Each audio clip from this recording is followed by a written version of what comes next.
Mga kaagimat, ito yung bracelet pangkalahatan. Nagbibigay proteksyon sa lahat ng panganib at mga depensa sa mga maitim na mahika.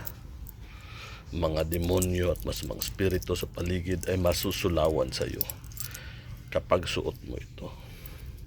Kung napansin mo kaagimat, ito yung Saint Benedict Medal. Depensa sa mga masamang espiritu, maligno at kulam. Proven and tested na ang gamit na to. Ito naman kaagimat yung tinatawag na baging na cross or sinukuan. Meron siyang cross sa gitna.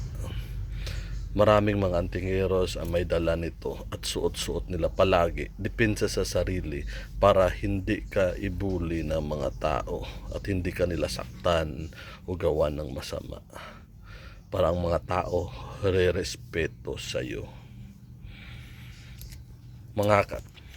Ito naman mga kaagimat, ang tiger's eye, nagbibigay swerte at lakas ng loob sa iyo. Gamit ito simula pa ng unang panahon. Kahit yung mga taga-Egypt ay mayroong ganito. Tinatawag nila itong all-knowing stone at all-seeing stone. Malakas ito mga kaagimat. Ako mismo merong ganito. Ito naman kaagimat yung lava stone. Depensa sa mga masamang spiritu at maligno. Lava stone.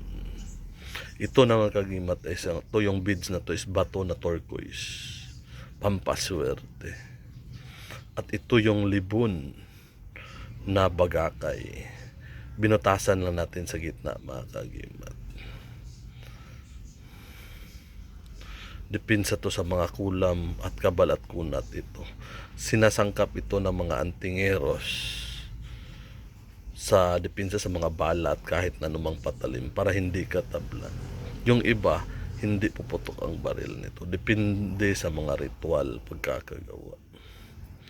Meron din tong taglay na panipas o hindi ka matamaan ng baril. Ito yung maliit na Saint Benedict mga kaagimat. Proteksyon na dala. Ito mga kaagimat, regalo to sa akin. So, depensa daw din to. Pero regalo to sa akin. Hindi ako kukuha nito. Pero regalo lang sa akin.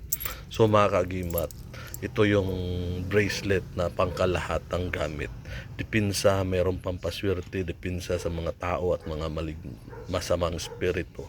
Dalhin mo to palagi mga kaagimat at maliligtas ka sa panganib. So mga kaagimat, please like, share, comments, and subscribe to our YouTube channel. And follow me on Facebook. At kita-kita tayo sa susunod na video.